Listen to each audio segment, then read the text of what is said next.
لكم النهارده بجد وصفة تحفة. هعمل لكم مهرجان في الفيديو ده، مهرجان في البيت، وهنوفر فلوسنا. يلا نقول للمطاعم باي باي. هعمل اكتر من صنف، عايزاكم بقى تتابعوا معايا الفيديو. اشتركوا في قناتي، دي قناتي اكلاتي واختراعاتي. فعلوا الجرس عشان يوصل لكم كل وصفاتي الجديدة. تعالوا نصلي على الرسول. اللهم صل وسلم وبارك على سيدنا محمد. الجمال والحلاوة دي ازاي؟ هعمل لكم النهارده يا جماعة اكتر من صنف، وجربوا الاكلة دي وعلى ضمانتي هتعجبكم جدا. عملنا الجمال ده ازاي؟ وراك الفراخ، تمام. بتقولي للراجل عايزه وراك، عايزه بقى وركين 3 4. بعد كده بتغسليهم كويس جدا جدا بالدقيق والملح والليمون. بتفضلي تدعكي فيهم كده بالدقيق والملح والليمون، فيهم هيبقوا معاكي زي القشطه. بعد كده بتقطعيهم بالشكل اللي انت شايفاه ده كده، وتفتحيهم كده. احنا هنعمل دلوقتي التتبيله اللي هنحطها على الفراخ. بجيب معايا كوبايه من الزبادي، وعلى الزبادي هنزل معلقه من او الكاري، كاري وبصل بودر، توم بودر. وهنزل من كل صنف يا جماعه، من كل يعني من كل نوع معلقه صغيره، تمام. وهنزل كمان معلقه صغيره من الفلفل، تمام. وهنزل كمان بصلايه صغيره فرمها كويس جدا في الكبه. في الوصفه دي البصل يكون مفروم ناعم كده. وهنزل على البصل 4 فصوص من الثوم مفرومين برضو ناعم، توم الفريش. بعد كده هنزل معلقه برضو من الكزبره، تمام. الكزبره اللي هي الناشفه. هنزل بقى رشه من القرفه، يعني تقريبا كده ربع معلقه صغيره. بعد كده هنزل معلقه صغيره من الزنجبيل، وهنزل كمان معلقه صغيره بابريكا، تمام. وبعد كده هنزل كمان كركم، معلقه صغيره من الكركم. وهنزل كمان معلقه صغيره من الزعتر، والزعتر بيفرق جدا في التتبيله وبيدي طعم تحفه. وهنزل معلقه صغيره من الملح. وهنزل بقى هنا ليمون، مع عصير ليمونتين، تمام. وهنزل مستردة. بص، بتخلي الفراخ تستوي اسرع، وبتطريها كده، وبتدي طعم حلو قوي. وهنزل كمان معلقه كبيره من دبس الرمان. طبعا انتوا عارفين دبس الرمان في الفراخ والحاجات المشويه بتنقل الوصفه لحته تانية. الصويا صوص، المستردة، دبس الرمان لو مش موجود عندك مش مهم، كملي الوصفه عادي. وهنزل كمان ربع كوبايه من الزيت، ومعلقه كبيره من الصلصه، تمام كده. خلاص كده تمام، خلصنا التتبيله التحفه. تقدري تعتمدي التتبيله دي في اي نوع بقى، فراخ بتعمليه في الفرن او في تشويها. تتاكدي كده ان هي دخلت في بعض وبقت معايا كده. بعد كده بجيب صينيه بتاعتي اللي انت هتحطي فيها الفراخ وتسوي فيها الفراخ. بحط الفراخ بتاعتي بالشكل اللي انتوا شايفينه ده. بعد كده يا حبايبي، بعد ما بظبط بقى الفراخ في الصينيه واحطها، بنزل بقى عليها التتبيله. بعد كده يا حبايبي بقلب بقى الفراخ في التتبيله كويس جدا بالشكل اللي انتوا شايفينه ده، بحيث بقى ان احنا نخلي الفراخ تشرب من التتبيله كده من كل حته. زبده قبل ورق الفويل، عشان يعني ايه بيقولوا يعني الفويل مش مفيد لما يتحط على الاكل على طول. بفصله كده بورق زبده. بتكوني قايده الفرن على درجه حراره 180. بتدخلي بقى الفراخ بتاعتك، بتسيبيها في الفرن بقى لمده ساعه. بقى نعمل الرز. بحط هنا معلقتين كبار من الزيت ومعلقه كبيره من السمنه. وانزل بصلايه مبشوره في الكبه ناعم، وبحمر البصلايه كده. انا مش عايزاها تحمر قوي يعني، بس ايه تدبل كده شويه.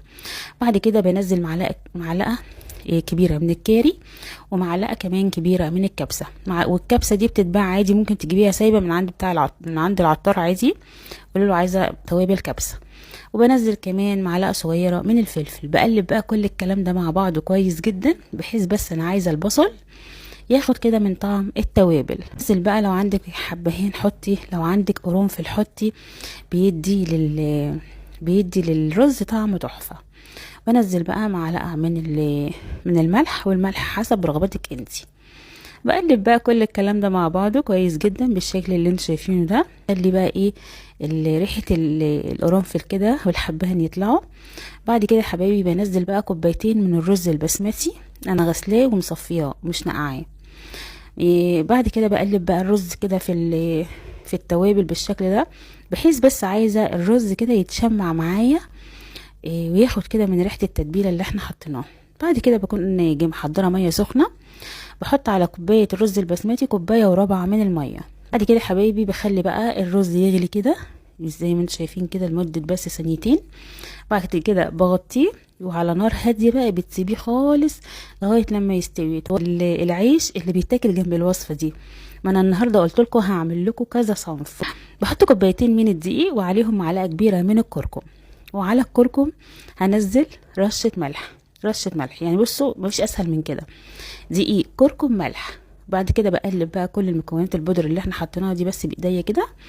بعد كده بتكوني محضره بقى كوبايه من الميه، بتنزليها بالتدريج حسب ما العجينه بتاعتك بتعوز بتحطي. لو خدت نص كوبايه، 3/4 كوبايه، كوبايه، حسب نوع الدقيق بتاعك. بتعملي فيها بس لمده 3 دقايق كده.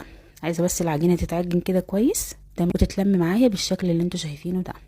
انا عايزاها بالشكل ده.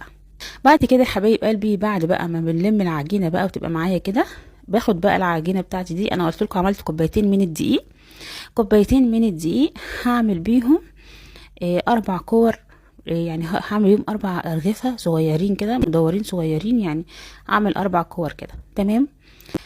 بعمل بقى، انا مش بسيبهم يخمروا ولا اي حاجه، لان انا مش حاطه خميره اصلا. انا بس هسيبهم بس بغطيهم كده عبال ما اجهز بس المكان اللي انا هفردهم فيه. بجيب بقى شويه من الدقيق وبنزلهم كده، وبعدين بنزل عليها الكوره، وبجيب الكوره بتاعتي وببططها كده على الدقيق. لازم تحطي دقيق عشان بس يعني العجينه ما تلزقش معاكي في النشابه وتضايقك. بفرد بقى العجينه بتاعتي دي زي ما قلت لك. يعني لو عايزه تكبري الرغيف شويه كبريه، مفيش اي مشكله، مش هيحصل اي حاجه.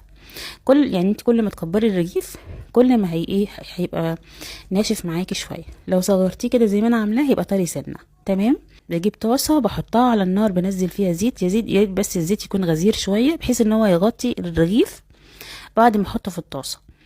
بعد كده حبايبي بنزل بقى الرغيف بتاعي، وباخد بقى من الزيت السخن وبنزل على الرغيف من فوق كده بحيث ان هو يتنفخ معايا بالشكل ده. حاجه كده عاملاها بايدك في البيت وحاجه تحفه.